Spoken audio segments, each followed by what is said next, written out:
What's good, people? This your boy Prime. Welcome to the third episode of Run It Back. And you know we always go back and review movies from the past. Initially, like we said, it would be TV shows, series, things of that nature. But we're gonna do a real big episode of Run It Back tonight. It's probably gonna be one of my favorites that we ever do for a lot of reasons. But as always, I cannot proceed without bringing on and introducing my partner, Source, once again. What's good, my brother? What up, bro? How you feeling? I'm good. I'm real good, man. Like, I'm really good today. I'm calling it favorite day. You know what I'm saying? Because a lot of favorites going on, right? We about to do one of my favorite movies. Bang. And I got two of my favorite people. That would be yourself. Bang. And then the guest that we got coming on with us today, which we know very, very well. So what we got with us today, bro?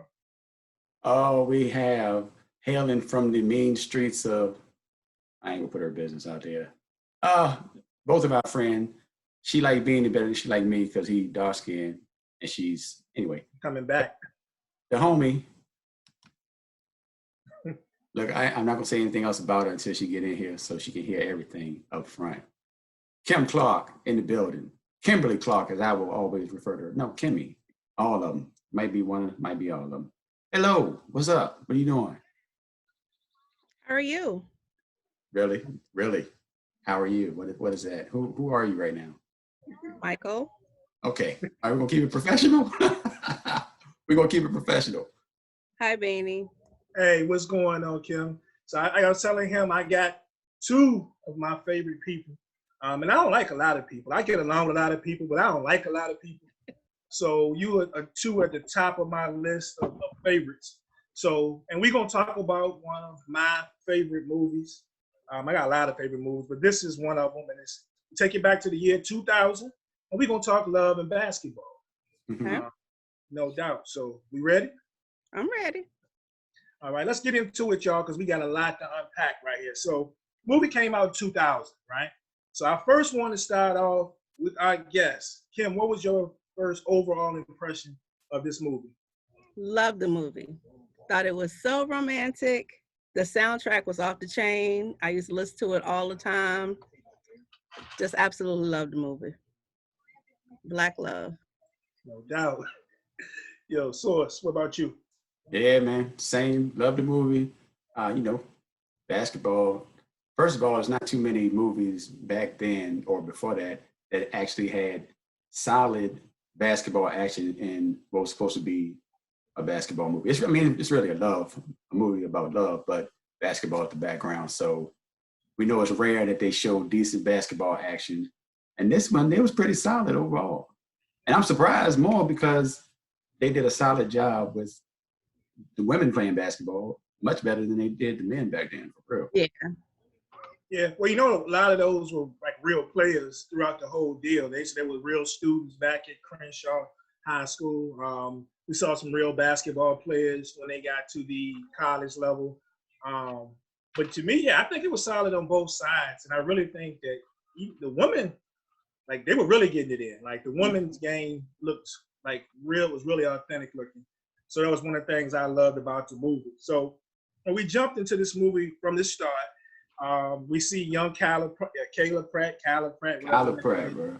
Yeah, she comes in and she's moving to the neighborhood and she meets Quincy, played by, what's the kid's name? Clendon. I can't think of his first name right off. Glenwood Chapman, something like Glenwood Chapman, yeah. He meets young Glenwood Chapman, and I think they're about 11 years old.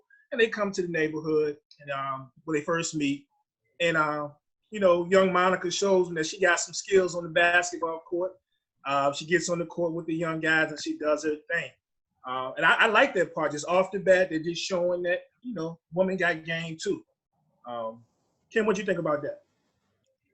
It was cool. They thought she was a boy at first. True. And then they didn't want to play with her anymore when it was a girl. But then it's like, once you met Quincy's parents, you can understand what he was doing when he was like, you my girlfriend and you got to ride on my bike and you can't ride your own bike and you can't do this. And even though Monica's mama was like that, Monica was not having it.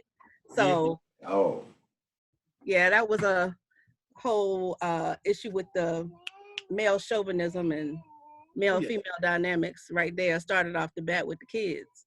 It's a lot of that in this movie, but Yes. we ain't gonna focus on that. But there's a lot. Yes. A lot. I just remember the fact that he did not want to lose. Quincy did not want to lose. He didn't want to lose, and he for sure didn't want to lose to a girl. Yeah. Chance. When she had the layup for the, I guess that was gonna be the game winner. He was like, "No sir." All the competitive came out there and me straight pushed her to the ground. Left her with the scar on her face that was there for the rest of her life, I guess. Yeah. Yeah, Movie. that was genius too, because you know they wrote that into the movie. Like they wrote that part into the movie. Yeah. When they were producing, they were noticing that Sanaa actually already had that little scarlet mark on her face. So that was, they wrote that into the movie once she actually got the part. But it brought up a lot of things that we went through when we were young. You know, you hear young Quincy, him and his boys, girls can't play basketball. Then later on, she shows him, he's like, you know, how come you can play basketball all of a sudden? Like they weren't used to seeing that. And I think they did a great job of bringing out the tomboyish aspect of young Monica in that. Even, you know, early on, we have a part later in the movie when she's a little bit older and her mom comes out and they're talking about going to the dance, I believe it was. Yeah. And her mom asked her why she find her dresses in the garage under a bunch of rags or something. You know, letting you know I'm not really about all that, about all that flashy and female stuff. I'm pretty much I'm a tomboy. I like mine the way that I get it. But Kim, you brought up Quincy's parents, and this is crazy because one of the things I found in the movie that had me like tripping out was the fact that Quincy, they show you how much they're in love early in the movie. Quincy's in his bedroom and they hear them fooling around in the next room, messing around or whatever. And he's actually sitting there smiling and laughing. Now, I don't know about you.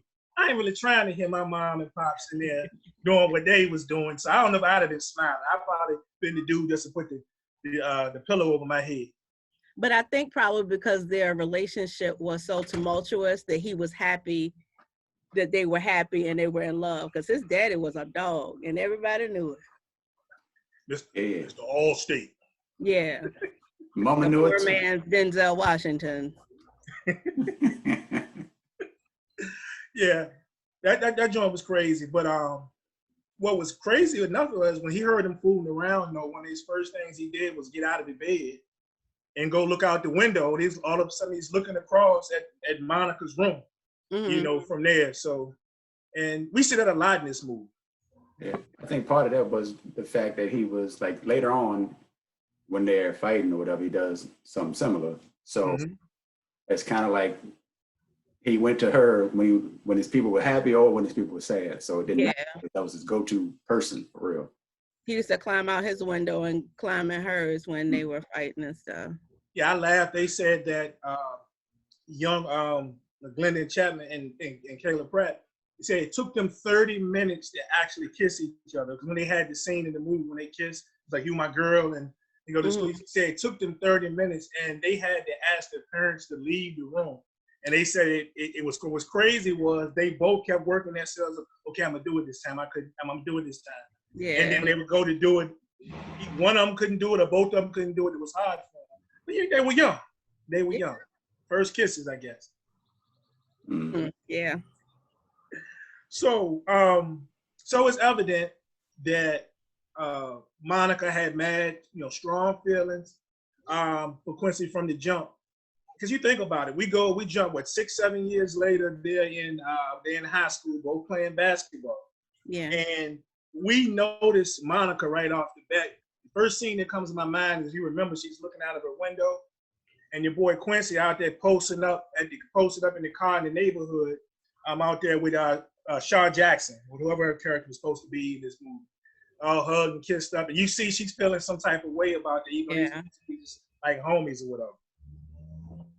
Rando number one in the movie, which we'll probably get to this part, but it was Shaw Jackson was one of many familiar faces that we saw just do quick cameo joints, because I probably didn't pay any attention to the fact that Gabrielle Union was number 2. I forgot what her name was supposed to be. And and then we get to, Tyra Banks later on being his fiance. So there's a lot of familiar faces, and across the board, and men as well. Because did you know, Prime? Well, I know you know. Who was the bartender when Quincy and his dad were sitting at the bar? That was Terry. He played for the Bucks, right? Yeah, Terry Cummings. Yeah, Terry Cummings. Yeah. It's one of them slide-in Jones that probably, Yeah. well, unless they watch basketball for real, Mm-hmm. pay attention to. So. Well, I wouldn't have known who that was if You still don't. You like, who is Terry Cummings? Exactly. But see, Mike. I don't think he was important. Mike brought up Gabrielle Union. Do you guys know she auditioned for the part of Monica? Nah. I didn't know that, but I can't see her. I can't see her doing that. Yeah, I don't know how far she got in the audition. If she got a call back, first call back, second, but she auditioned for the part. In a part that Sanaa almost wasn't in because somebody else was supposed to play Monica, and at the last minute got sick. Yeah, because they didn't want her playing the part because her and Omar Epps was a real couple, and they thought that their personal relationship would get. I forgot all about that. Yeah, there was their personal relationship would get in the way. Huh? I never found out initially. Sanaa and Omar were together at the time. Now I never found out who the person was. Part. Yeah, I never found out who the person was, and I remember seeing I can't remember the girl that produced it, but she talked about it a couple of times and never brought up the person's name who was supposed to get it and got sick. And when they offered it to somebody, brought Sanaa to her attention, and she knew Sanaa's father, and she didn't guarantee her the part right away. And Sanaa was getting ready to not take it because she was supposed to be reading for some type of play or some type of musical or something. And she almost didn't take the part. And they talked her into coming in and reading for it and all that, and this thing progressed along. Yeah, I think whoever the other person was played basketball because Sanaa did not play basketball. She learned basketball skills, and she looked real authentic playing basketball by the time. Whoever it was, it didn't need to be Gabrielle Union. Not just because I don't like her, but she would have brought too much cockiness to the role, whereas Monica, even though she was a badass on the court, she still could be kind of vulnerable. Sanaa can do that. She has that look. Absolutely. Gabrielle Union does not. She'd have just still been checking them and all this kind of stuff when she's supposed to be crying and carrying on. So, But she was good for what they had her play. Like that was a good one. Yeah, that was real. That was her. Yeah, and we little snarky girl after the man. Yep. Yeah, we saw her. After the basketball player. Yeah, so we saw her sitting there good point. At the basketball game, though, and she's sitting there and she's talking to Monica, knowing that Monica and Quincy are cool, they homies or whatever, and getting close to her so she could try to slide her a note to give to Quincy so he has to go to the dance. And clearly she ain't cool. Yeah, but we folks pass notes back in our day, so we a lot of that. But the part that got me when she said, "Nice shoes, girl," you don't do that. you don't do that. You trying to take care of a man and trying to crack on her shoes, be slick, nice shoes, girl. You don't do that. No, what was crazy though is when after the game, and you can tell they're homies because Monica goes up to, Kim's like, give me a ride, after the game to go home or whatever. And he was just like, what's like with you, whatever, you would walk or whatever. It's like, she just goes to the car or whatever, like, you're going to take me home, you my peoples, right? But what's crazy is the conversation going home. Because when Monica brings up that Gabrielle's character, slid her a note, she starts reading it, right? Mm-hmm. She says something to the fact that she just sending you her coochie in the mail. Like, you know what I'm saying? Cute dude, cute. Cute. I can't think about Juice. But, dude played 2 Quincy's. Like, just put this, anybody remember that? Omar played 2 Quincy's. He was Quincy and Juice in this movie. Good point. We talking about 2 movies that were about, 8 years apart. Mm. So, and, he's reveling and all that. He's that dude used to woman coming at him or whatever. And then we get something that really sets this movie off that kind of leads us down the path of part of what this movie was about. When he's telling her about they're talking about her not being recruited. He's got all the colleges after him and all that. She's not being recruited. He tells her about her attitude, and she's talking about how it's a double standard. Yeah. How she could get mad and upset, and they tell her she's to calm down and cool out, but he can get mad and say something to somebody, and they pat him on the behind. Such a double standard, and it's a double standard. Still real. Yeah. I just saw that play out yesterday in one of those WNBA groups.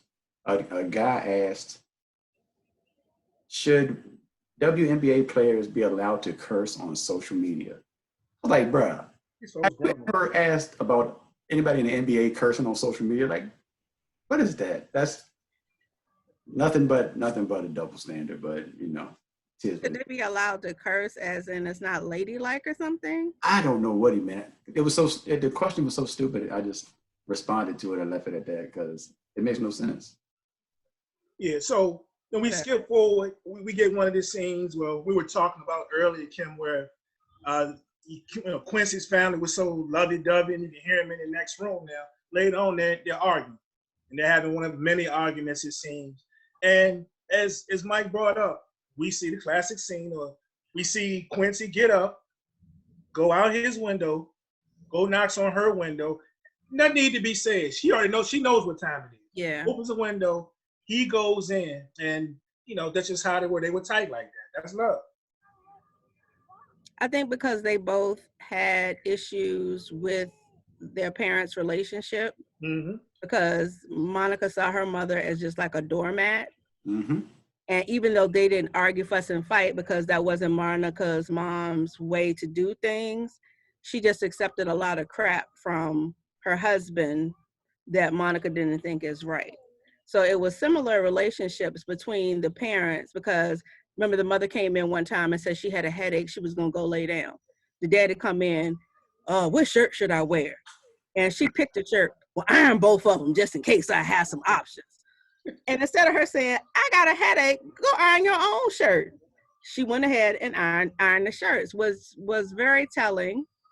Yeah. And probably shaped how Monica reacted in a lot of situations when it comes to dealing with men. Now, Quincy's mom, on the other hand, anytime she had a problem, she didn't make it any secret that she was mad at her husband and that she had a problem. But she was also accepting a whole lot of stuff.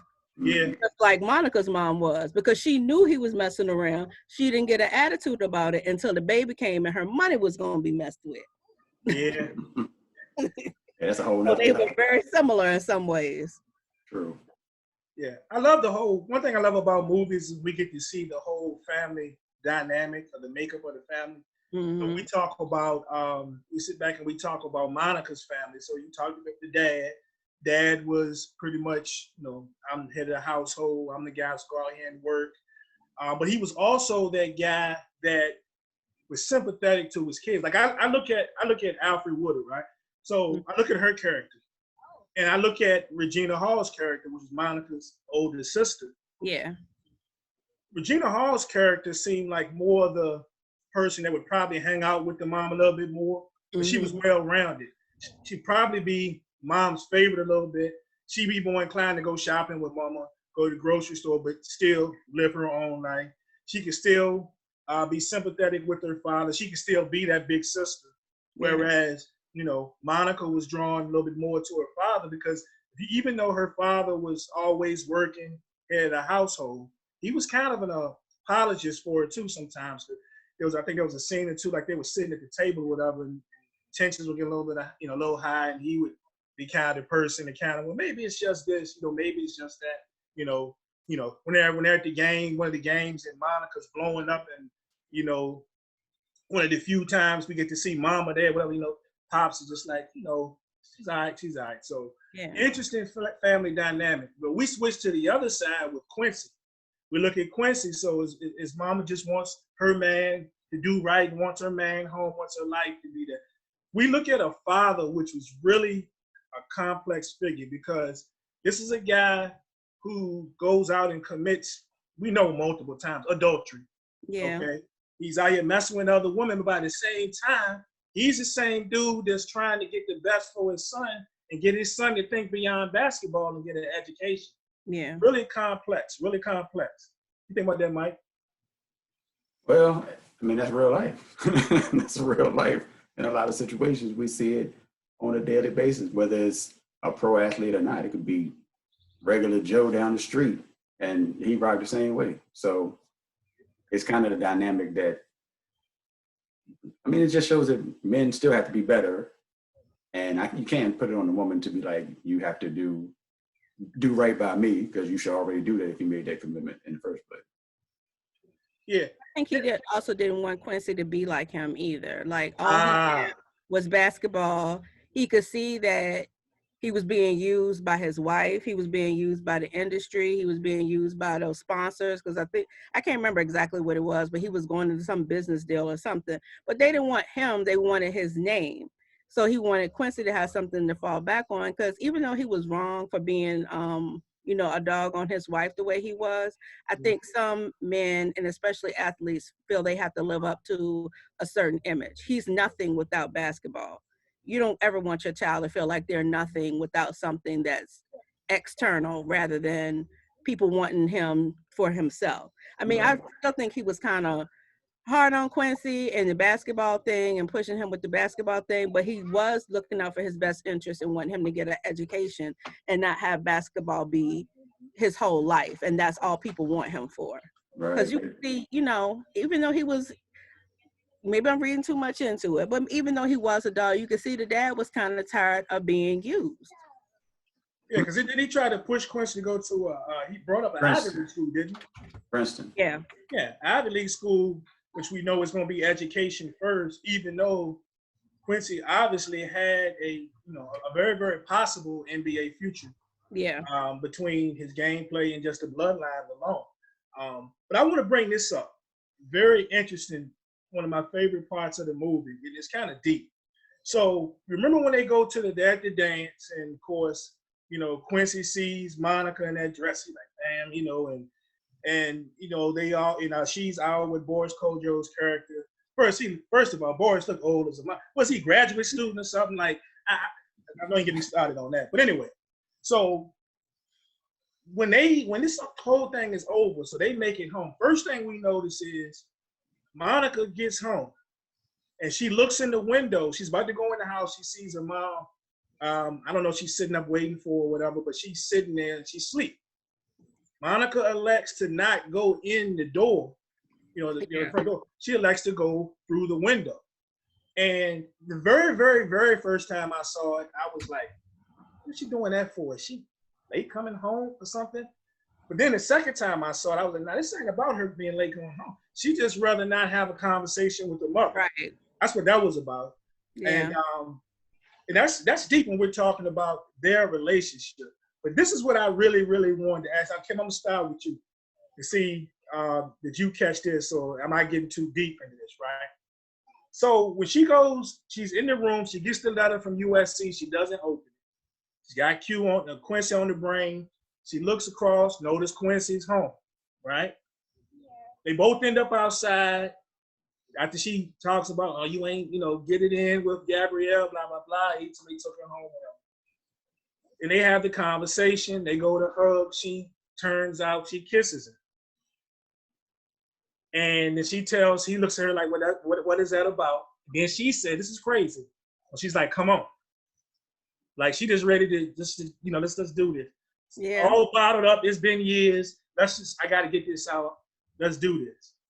Key part. Whose room did they go to? Hers. Her room. That's deep. You think about it. Somebody who's sort of secretly in love with this guy, right? She's in love with this guy. They supposed to be like brother and sister. And she's like, come on.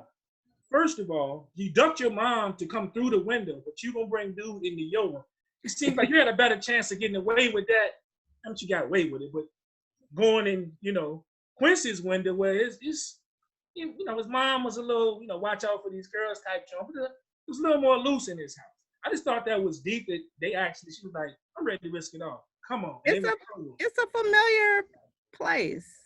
Lots of girls I know have lost their virginity in their own bedroom because it's a safe place. That's a fair statement. And the fact that she was already, I mean, they whatever locked eyes, whatever, when they were dancing with the other people. So that was moment number one. Then she had the emotion of the USC letter and getting in when she had no offers. So now she got this. So her emotions are already high. Mm-hmm. She loved forever. So. And I also think that she figures she has to step her game up. It's like now or never with Quincy. All these girls are after him. They're both about to go away to college. Gabrielle Union was on the dance floor throwing that thing at him. So I think she better step it up a little bit. I mean, because you do feel, sometimes you feel that kind of pressure. So I think she loved him, but I think it also was, I better step it up. If I'm gonna make my move, I need to make my move now before he's going off to school and I'm going off to school and all these other, what she call her, a hoochie mama? The hoochie mamas was after him and all that kind of stuff. But yeah. So they get on to college, right? So they get to college, and off top, they're going in two different directions.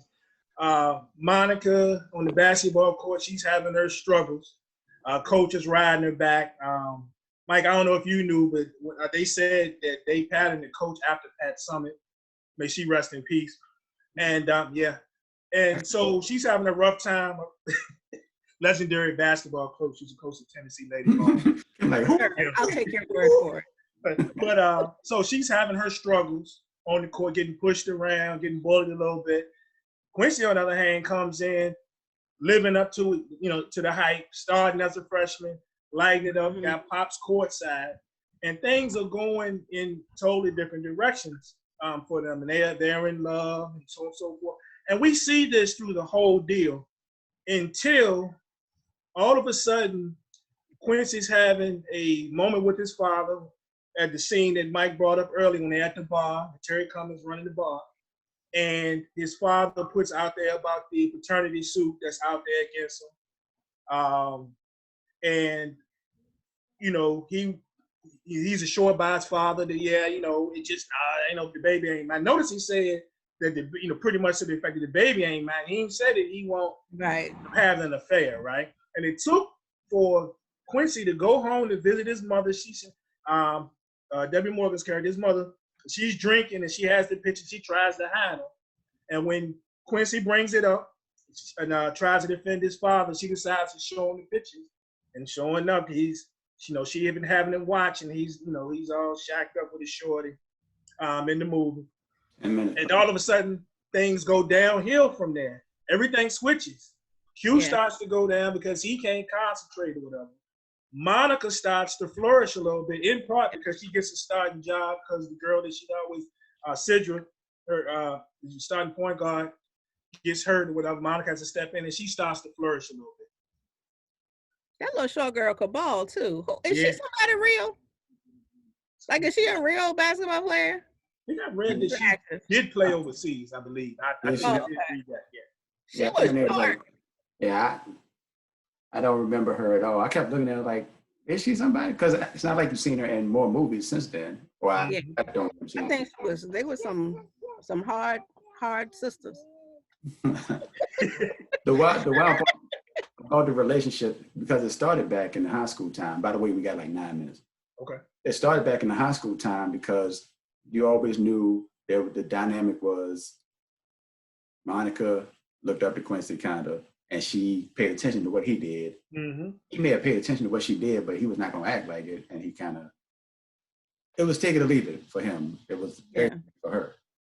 That's why in the scene when they're going, one's going down, one's going up, and they're in the bleachers, if the roles were reversed and Monica's parents had the issues and Q was getting ready for a game, no way in the world would he have been late for curfew.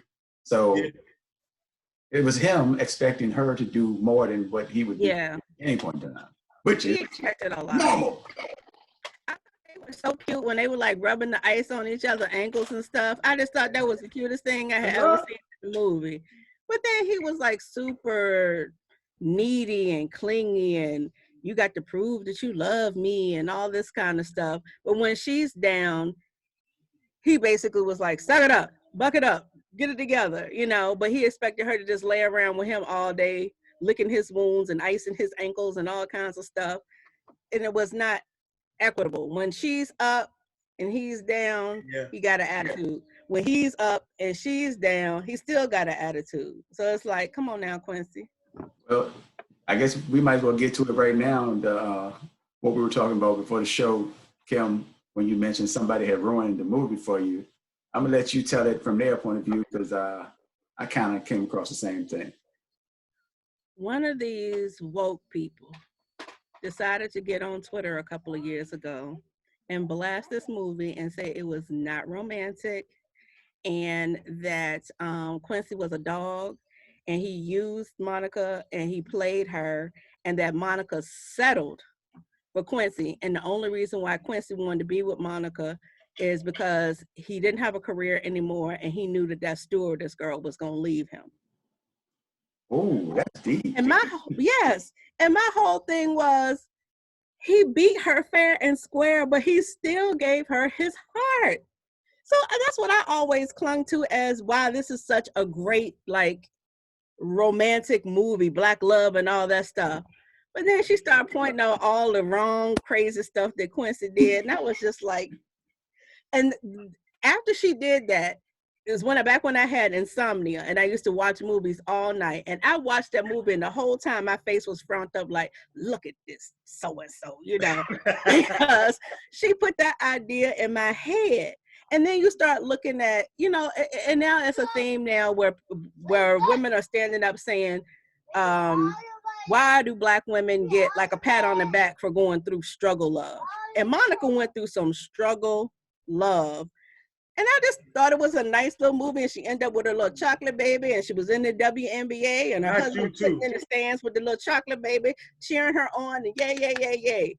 But I'm just like, she really went through some struggle moments with this dude just to end up with him and like who is he?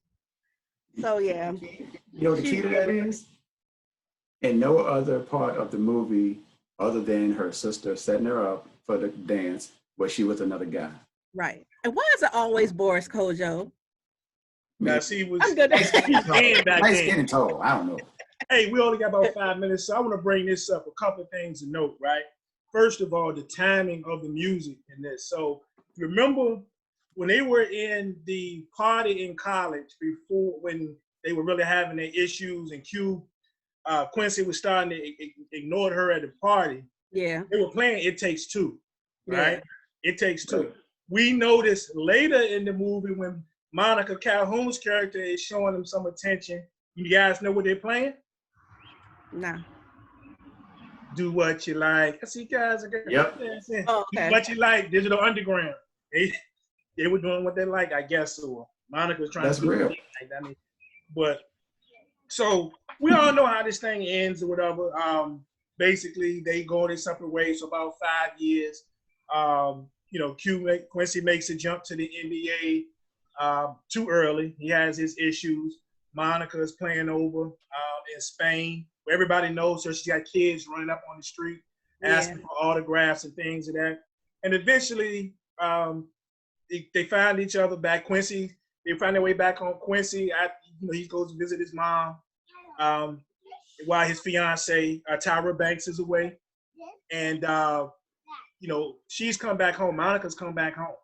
We all know it's because of Quincy. She can't shake it. Her mind isn't right. She's working at her dad's bank, and eventually we know the infamous basketball game when she steps up. They play each other in basketball. She says, he asks, "What are we playing for?" And she says, she's playing for your heart. I'm not gonna lie. If I can share this, because I genuinely love you two people, I'm not gonna tell nobody else. I'm a man. That's the one part kind of got me choked up. Yeah, and you played a fool of me playing in the background. Yeah, that was ill. Hey, look, that has double meaning. That has a little bit of double meaning now that the other person ruined the movie for me. But yeah, that was just emotional right there. I'm a Sanaa Lathan. I love that woman. Apologist, yes. Yeah, she can't do no wrong in my eyes. It was bad enough, and just when she spit that, I was like, whew. That's one of the man up moments. You the movie theater like this. Hey, just looking around. Wanted to win bad because she went at his weak knee She went in his weak knee twice at the beginning. She was like, nope, I'm going right here. He couldn't even move. But she was like fighting. She was really fighting to win. And at first it was just like, he was just kind of holding her back, trying to push her back or whatever. And then he was like, let me wrap this up real quick. And he went at her hard. He won fair and square, but Yeah. he still On a bad leg. hard. Huh? All right, real quick, we got like this just under 2.5 minutes. So, Kim, what is your favorite food or beverage? My favorite food or beverage? Mm. It depends on the day. Right now, I'm stuck on seafood, crabs, and Crabs? beverage is pineapple Pepsi. If you All don't right. know, get So you Mike and I, we drink a lot of beer. So 1 to 5, of course, 5 being the highest. How many pineapple Pepsis would you give this movie? some. Give it probably 3.5. I would give it 4. The soundtrack itself deserves its own star, maybe 2 stars. And when I'm telling y'all, when I played this soundtrack in the Camry and then later in the Accord, that soundtrack is slamming. I love it. So my source. 4. How many beers, bro? It might have been a 4.5 beforehand. But yeah, after watching that joint and just realizing what was happening for real, yeah, I had to drop it back to a 4. So I go. You have daughters, athletic daughters, so you had to see that. No doubt. Your side. Hey, I'm not even trying to go that route right now. I give it a 4.5 for me personally, and it gets the extra half. It gets the extra half because Sanaa is in it. Yes. Now I could have gave it a 5, but I got tired of seeing Boys Kojo, and so that took it out for me. So we appreciate it. We about to get out of here. Kim, thanks for joining us. We'll do this again. I'm sorry my child was in the background. It's all good. We appreciate you. And thank you, because you are first responder in regards to this whole COVID Appreciate it. thing. So thank you for that. Thank you. All right, guys. Bye. We out.